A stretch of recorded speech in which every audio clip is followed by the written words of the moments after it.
This is old school Runescape, one of the largest, most storied MMOs out there, and arguably at its all-time peak so far. Players are flooding in from other MMOs, following their favorite gaming personalities to this evergreen MMO. The game is getting weekly updates, massive engine overhauls, and awesome new bosses with interesting mechanics. Old school has never been in a better place, but sadly, old school RuneScape is running out of time.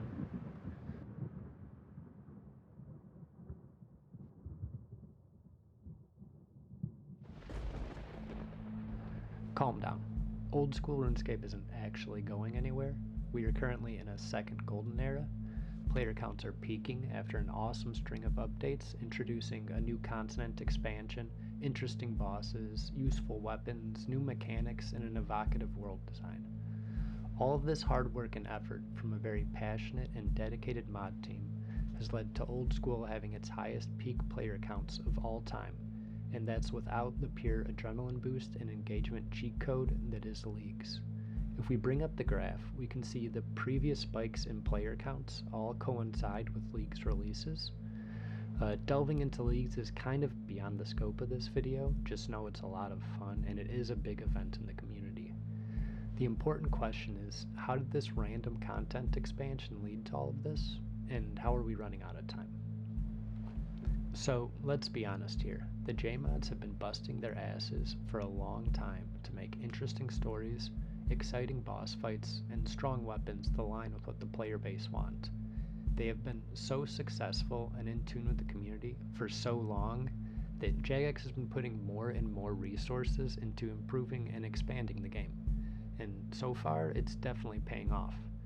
The JMods have been at the top of their game for a while now, and just in the last 2 years, we've gotten a handful of really good PvM boss fights that cover from early game all the way to the end game. We have 3 really fun and exciting community events, a whole new continent to explore, but by far the most ambitious and risky project yet, a brand new skill, is just over the horizon.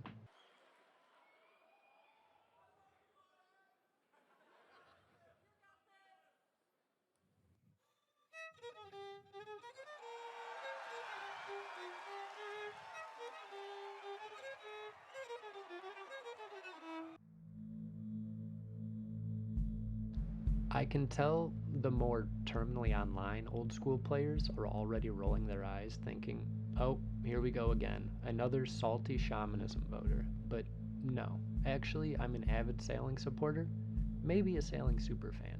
I voted for it in the polls, I've played both playtests so far a lot, and I had a ton of fun playtesting sailing. It's thematically a perfect fit. We already have multiple sailing themed quests. Most major cities have ports with ships already docked there. We have pirates and Vikings with their included outfits, underwater areas, a sailing themed minigame, cannonballs, an anchor for some reason, and we even have a watch and sextant so you can find the actual latitude and longitude of any point in the game. That's not to say there won't be rough waters ahead. An update this large is sure to bring major changes, and some of these changes are already visible in-game. If we pull up the newest boss fight, the Doom of Mokayatl, or just Doom, we can see the engine overhaul has already revved into gear. Get it? Because it's a race car? Okay, anyways, this wouldn't be possible without sailing's engine rework. To make sailing feasible, the JMods have been working on the game's engine for the last 2+ years, tuning and improving it so that this would even be possible. This isn't the only evidence of the engine rework. This quest boss's dash attack wouldn't be possible without engine rework. This puzzle here, where you seamlessly control the NPC by just clicking, all thanks to engine work. There really is so much untapped potential with sailing, and I couldn't be more hyped. I love the seamless integration into the overworld. I think thematically it's a perfect fit. I think the sailing controls are really smooth and fit old school perfectly. This is Akka Butterfly. And this is sailing combat. I'm calling it Octofly. You see the potential, right? Just imagine. It's the Galvek boss fight, right? But it's in the water, And like there's mines in the water, and there's waves, right? And there's the tornadoes from Hunlef are moving around, and you gotta dodge those. And then like the bomb comes out, right? And you gotta dodge that. And there's an actual like splash where it lands. You know, you're seeing it, right? You're starting to see the vision. So yeah, there's a lot of great things coming with Old School's first new skill, both in and out of the water. However, the most exciting change is something not many people are talking about.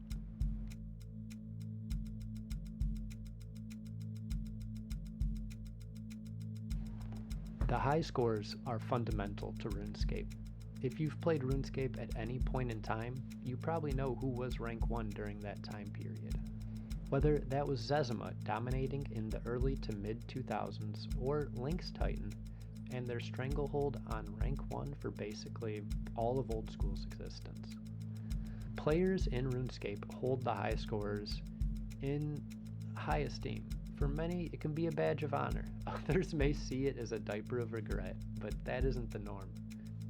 Many players respect and are impressed by the gargantuan grinds achieved by these highly ranked players, and there are a lot of them.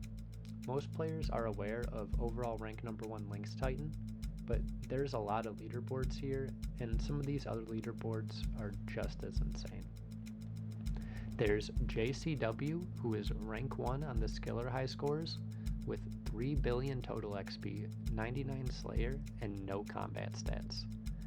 5th Hardcore Iron Man lol, great name, who is locked in rank 1 on the hardcore leaderboards. Finally, we have my goat, Woo91, and that's 5 O's by the way, don't forget.